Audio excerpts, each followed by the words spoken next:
Can you stop sharing? Yep.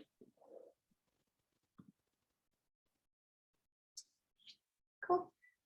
Thanks for having me, and thanks, James, for the introduction. So I'd also like to acknowledge the Yagara and Turrbal people on whose land I'm joining you today from Brisbane.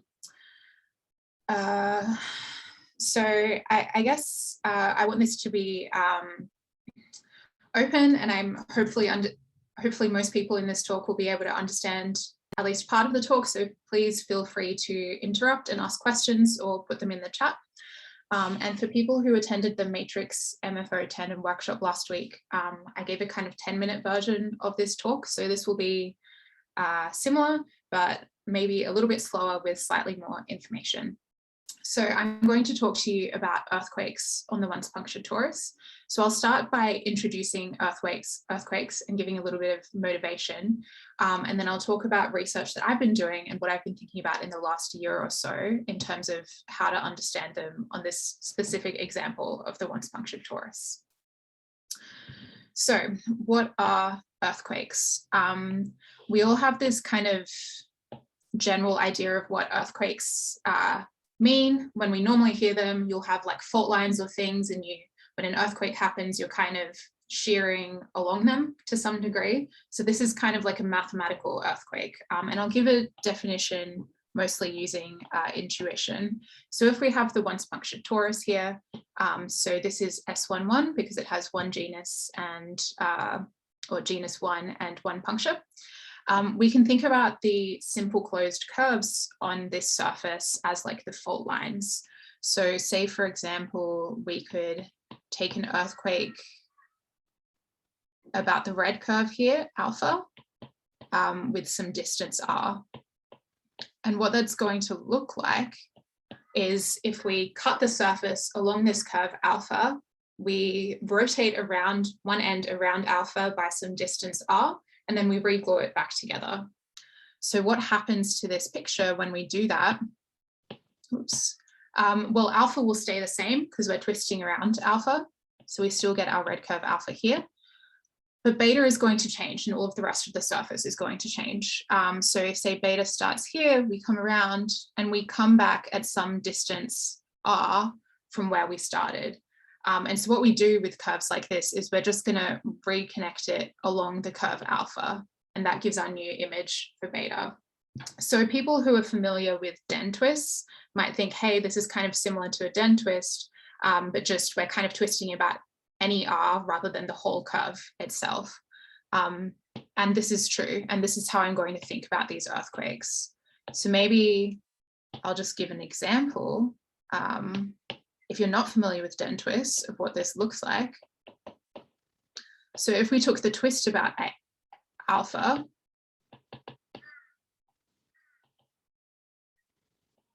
what happens here is that, again, we're cutting the surface along alpha, and now we're twisting about the whole curve alpha and then re-gluing.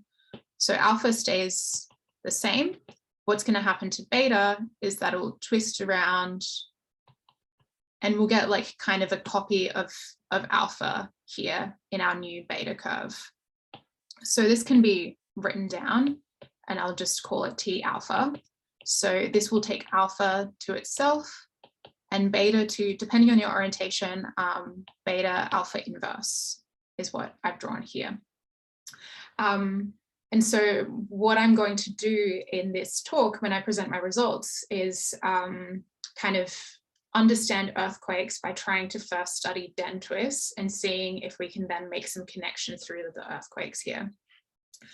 So these were first introduced by Thurston. I think formally it was in 1986, but really he had been talking about them a lot earlier. There's a question. How much structure should I think about this as preserving? Are these maps continuous, smooth, etc.? That is a good question. I would say, like, it depends on what kind of, in what kind of way you're looking at it, or what kind of objects that you're talking about. So when we're looking at like kind of the groups of all like homotopy equivalent, like simple closed curves, so that's like the mapping class group, then these are just like Den twists are like homomorphisms on this group, but it gets a bit weirder when we look at the earthquakes. So depending on what you're earthquaking about, it could be disconnected in some ways. So there is some kind of weirdness about the definition here, which I'm kind of ignoring just for simplicity of this talk. Does that kind of answer the question?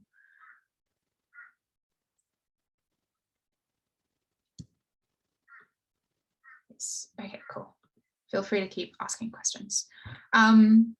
So another way we can view earthquakes. Sorry, Grace, just interrupting. Do we need a metric?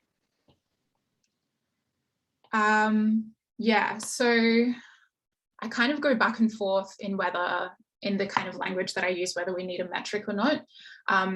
But I was just about to describe how earthquakes relate to things like hyperbolic structures. And when we're looking there, then we need a metric. We need like a hyperbolic metric. So yes, depending on the context that we're looking at it, we do. When I was just looking at this example, I was just looking at them as simple closed curves. So we don't need a metric there. So we can also view earthquakes as maps from Teichmüller space of some surface to itself. And we can view them as paths in Teichmüller space. So for people who maybe aren't familiar with that, Teichmüller space is basically what the isotopy class of hyperbolic structures that we can place on a surface. So by a hyperbolic structure, I just mean some surface X with a hyperbolic metric and some diffeomorphism that takes our surface S to X. So I talked about earthquakes in terms of deforming the surface in these pictures that I've drawn here. But we can also see this as potentially creating a new hyperbolic structure. So rather than deforming the surface, we're taking one hyperbolic structure to another, or depending on this parameter R, as we vary that, we're taking some path of like hyperbolic structures in Teichmüller space. Does that make sense to everyone so far? Cool. So Thurston actually described these earthquakes for these things called geodesic laminations. So what does this mean? These are kind of stranger objects than just the simple closed curves or simple closed geodesics. These are a collection of, or a closed subset of our surface that is a union of geodesics. So here we're kind of requiring some kind of hyperbolic metric on our surface, along with some measure mu. And so I haven't really, how do I want to say this? There are a few other things that kind of come in here under the surface, but for the purposes of this talk, this is all we need to consider. So for our previous example, so let's say we were looking at the earthquake about alpha. This is a very simple example of a geodesic lamination. So we can see this, whoops, as we're taking this closed subset to be equal to alpha. And then we take this measure mu to be the counting measure. I can't spell. And so really, what we're doing when we're comparing this to other curves is we're taking the intersection of whatever other curve we're having with alpha. So for example, the beta curve would just have one intersection. And it turns out that all of the subset of geodesic laminations that are formed in this way, so formed by simple closed geodesics with the counting measure, is dense in the set of overall geodesic laminations. So really, these are all the examples that we need to consider.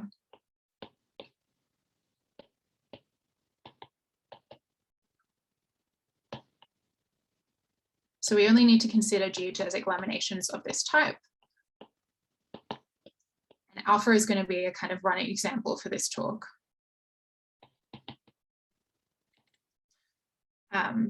yeah, so I've kind of tried to push the geodesic lamination stuff to the side. Okay, why do we care? There are a few different ways that I've given you of understanding earthquakes and how they behave. And so I guess one of the cool things at the essence of this topic is that there are a lot of different ways of viewing them in general, and we can use them to view a lot of different types of objects, whether they're topological, geometric, or kind of looking at dynamical behavior. And I just want to highlight two specific results. So there is the earthquake theorem by Thurston, which was, I think, how he initially started looking at earthquakes. And so this theorem states that for any two points in two hyperbolic structures, so any 2 points in Tajmula space for any hyperbolic surface, they are going to be connected by a unique earthquake. So there is going to be one and only one earthquake that connects the two of them. And then there's also the Nielsen realization problem. And so this was posed by Nielsen, I think in the 1930s, I think maybe 1932. And he asked for any finite subgroup of the mapping class group, can this be realized as the isometry group of some hyperbolic surface? And this was answered yes by Kirchhoff in the 1980s. And so Kirchhoff, I think it was 1983. So Kirchhoff used earthquakes and the earthquake theorem to prove this result, and basically showed that the natural kind of isometry action that we get from the mapping class group is by these earthquake objects that we're talking about. So that was just kind of briefly giving you an idea of why we care about these and what kind of cool things we can do. But there's a lot more kind of going on behind the scenes. Yeah. So what about on the once-punctured torus? Maybe I'll just pause for a second. Are there any more questions before I go into more of my work?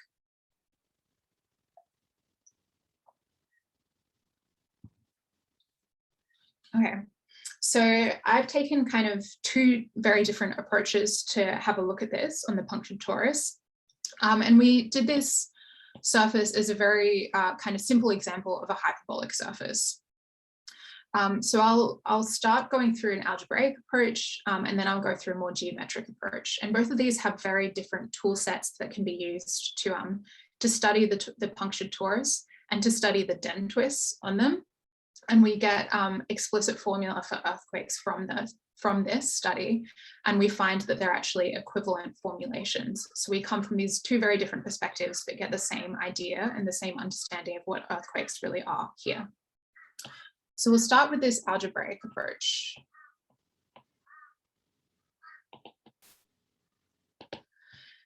Okay, we'll start by considering the character variety of some surface.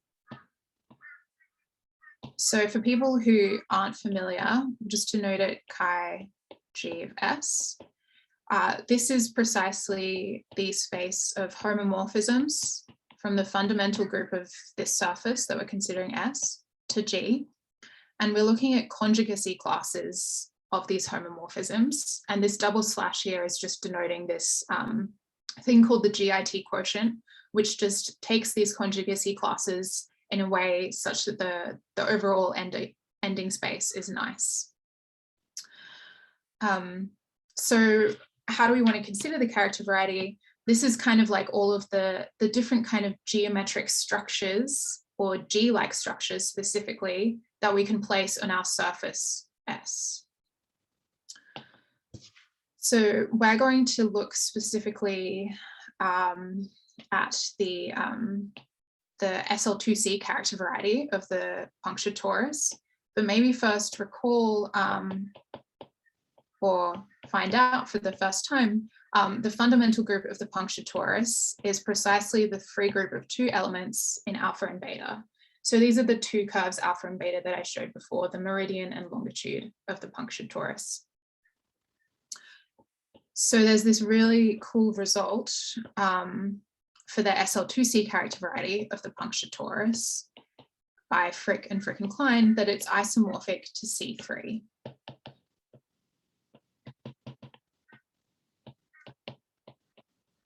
So here we're looking at, again, all of the kind of SL2C type structures that we can place on our punctured torus with fundamental group alpha and beta. And this is isomorphic to C3. How do we see this? The isomorphism map is given by taking some element of the character variety, so some conjugacy class of homomorphism from the fundamental group to SL2C. And this goes to some new coordinates, X, Y, and Z, which the trace of this element of the character variety rho applied to alpha, applied to beta, and applied to alpha beta. So what we're saying here is that the geometric structure that we get is basically defined by the trace applied to these three elements. So the trace applied to the two generators and their composition, alpha, beta. And so rather than studying, so let's maybe go back to what we're trying to understand. We're trying to understand earthquakes, and we're starting, as a starting point, we're looking at den twists. Rather than studying den twists over on this kind of left-hand side, what we can do is understand den twists by looking at how they change these trace coordinates here. So for example, we had the twist about alpha, which I told you took alpha to itself and beta to beta alpha inverse. If we look at the image of that in these trace coordinates, well, x is equal to trace of rho of alpha, which gets mapped again to trace of rho of alpha, which is equal to x. So that stays the same, which makes sense because alpha stays the same. Y is equal to trace of rho of beta, which gets mapped to trace of rho of beta alpha inverse. And using trace identities, this is going to be equal to x, y minus z. And finally, z is equal to the trace of rho of alpha beta, which gets mapped to the trace of rho of alpha beta alpha inverse, which is equal to y. Is everyone following that so far? I have a quick question, Grace. Yeah, go for it. So how are we defining the trace here? So rho is an equivalence class of homomorphisms. Yeah. So what is the trace of that? Yeah, so that's a good question. So if we take, so what we're looking at is rho is this equivalency class of homomorphisms from the fundamental group to SL2C, right? And so if we look at rho of alpha or any of these kind of elements, rho of beta, rho of alpha beta, they're going to all be an element in SL2C. And then we're just kind of taking the trace of whatever element they're mapped to. Mm-hmm. Yeah, cool. Thank you so much. Yeah, no worries. Cool. Okay. Yeah, so how can we then understand den twists here? Maybe given the time, I'll just skip through a few details, but maybe one kind of cool thing to note is that there is so an aside, is there is a special element, which is the commutator,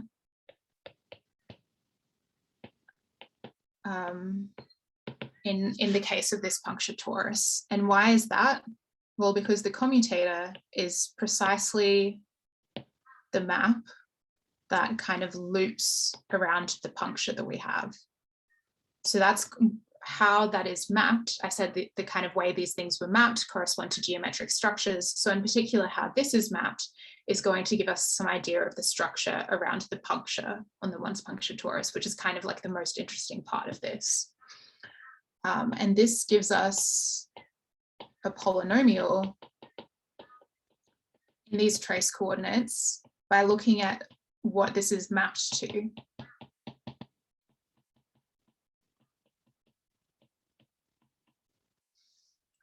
So we get something like this, and studying the level sets of this polynomial is cool.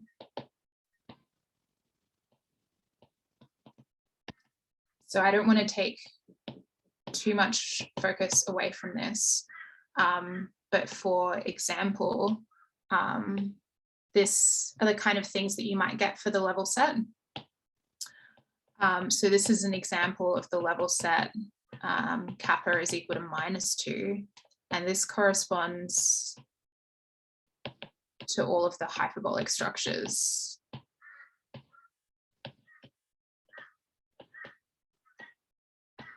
So it's actually 4 copies of Teichmüller space.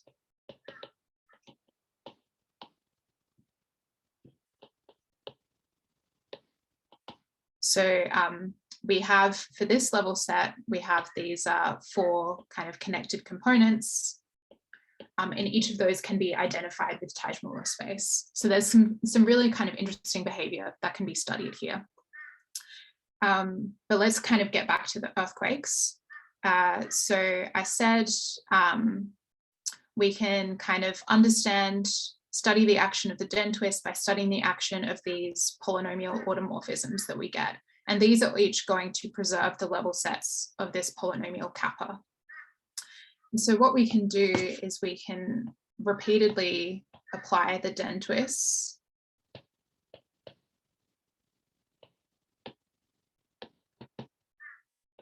And we look at this specific kind of component associated with Teichmüller space. This will give some linear recurrence relation that we can then solve.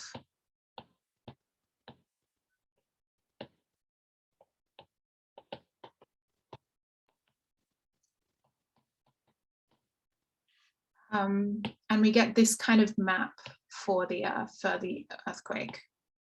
So I'm kind of looking at this in terms of that path interpretation of the earthquake. So we have this earthquake parameter R, which is mapping out some kind of path in Teichmüller space, in the space of all hyperbolic structures.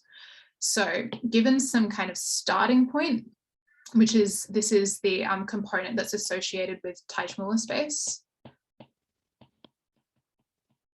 Given some starting point, so this represents some hyperbolic structure, we get this kind of map traced out here.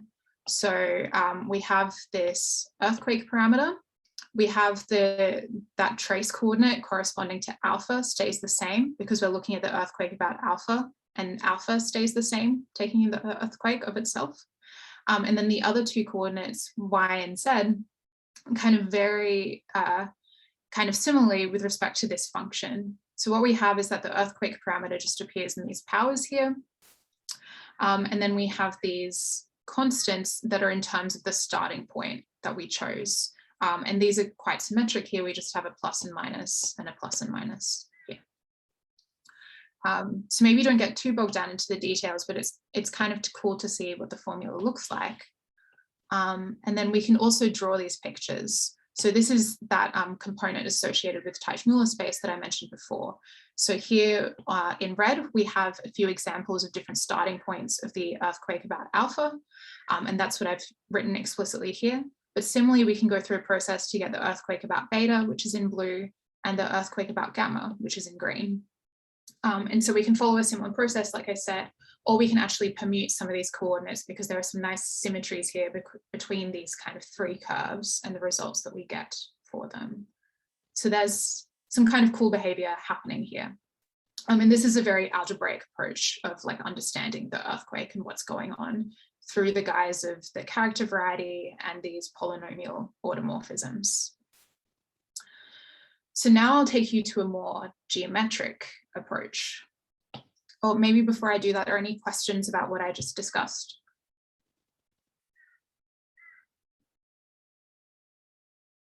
Cool.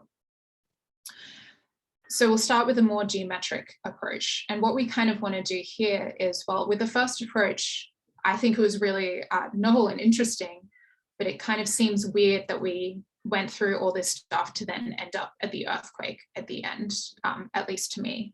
So here we're going to start, I guess, look at a more direct approach where we're going to start with these things called maximal collar neighborhoods.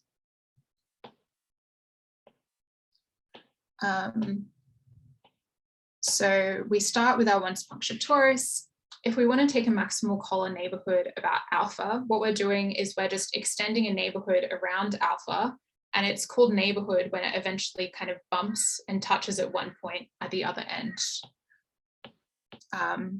So what happens here is that we extend around alpha and we'll end up with some boundaries of the neighborhood like this in purple, where they bump at that point there.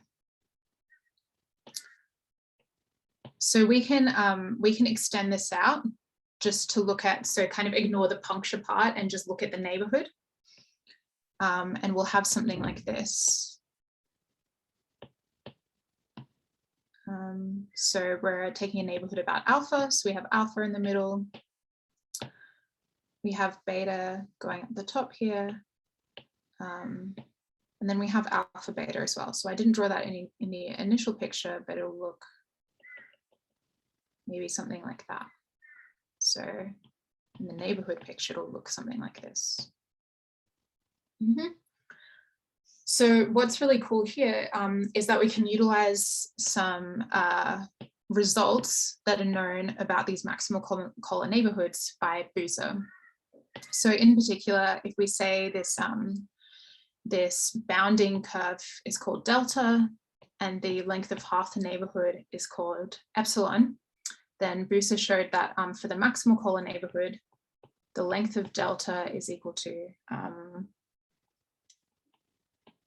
2 cos the length of alpha on 2, and epsilon was equal to shine inverse of 1 on shine length of alpha on 2.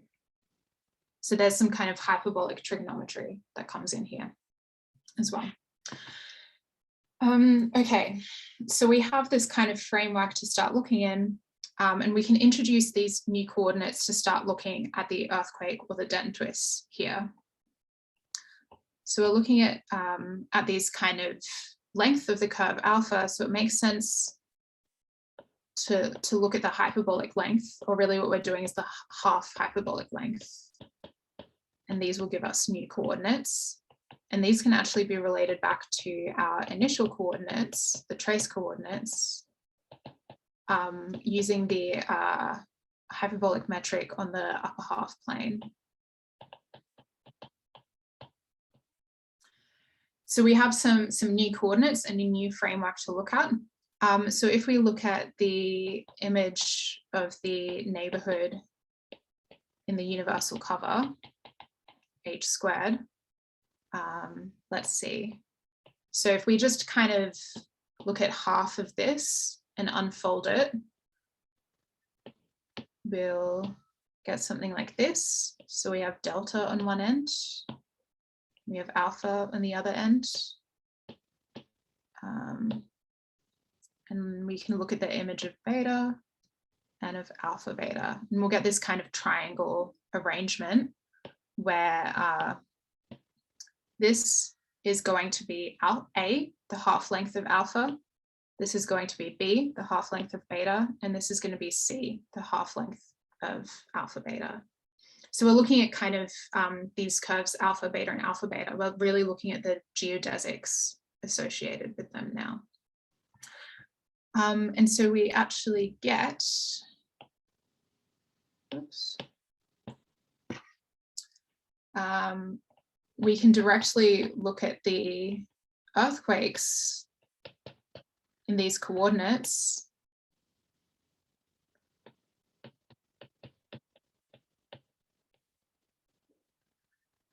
And we see they act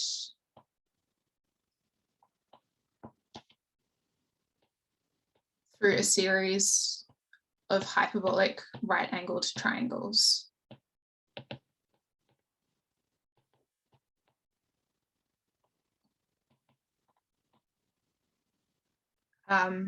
So maybe if I go back to that picture, when we take the twist about alpha, what happens is this beta curve is going to go to some nu, beta of some r, and this C curve is going to go to some nu C of r. And there's a bit more that goes into this, but maybe you can take me at my word that that actually holds up. So what we get here is that we can similarly, from this very different perspective, get a result for the earthquake. So here we're starting with some another starting point, W0 now, in these new kind of geodesic coordinates. And we can again get a map for the earthquake about alpha. So again, we have that the coordinate associated with alpha is constant, and then we have these kind of 2 terms for the remaining 2 coordinates with our earthquake parameter R. So R kind of pops into these hyperbolic trigonometry expressions here. And we can look at the corresponding picture as well. So here, this kind of orange level set in the background I haven't introduced, but it's defined by something called the Collar equation. And that's kind of like the equivalent of that polynomial kappa in this setting here. So we can again see all of these kind of earthquake curves about alpha, beta, and gamma, alpha, beta, sorry, in red, blue, and green respectively, and the kind of symmetries that we have there. Yeah. And so we have these, I guess, these very 2 different perspectives, one algebraic and one geometric. And we can actually find, when we look at the connection between those 2 coordinate systems, that they are the same. They're going to be equivalent. So 2 very different ways of viewing the same result. So maybe just briefly to finish, I've kind of talked about the result for alpha, beta, and the combination alpha, beta. What about any simple closed curve, gamma? Well, we can develop an algorithm so that we can, in just 3 steps, so that we can then determine the earthquake about gamma. So what we do is we first find a delta such that the fundamental group is generated by gamma and delta together. Oops. Then we apply the results in this framing determined by gamma and delta.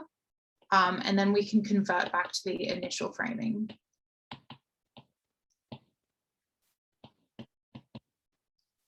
So I just have a few pictures that I'll finish on. So here's some pictures of now some more curves shown in different colors other than just those red, blue, and green curves that I was showing before. So this is in the trace coordinates with 2 different starting points. We can get similar pictures for the same sets of curves in those geodesic length coordinates. And we can also look at different coordinate systems of Teichmüller space. So this is Fenchel-Nielsen length twist coordinates. And this is associated with the simplex. And I might stop it there. Thank you for your time. All right, let's thank Grace for an awesome talk. I'm going to stop the recording.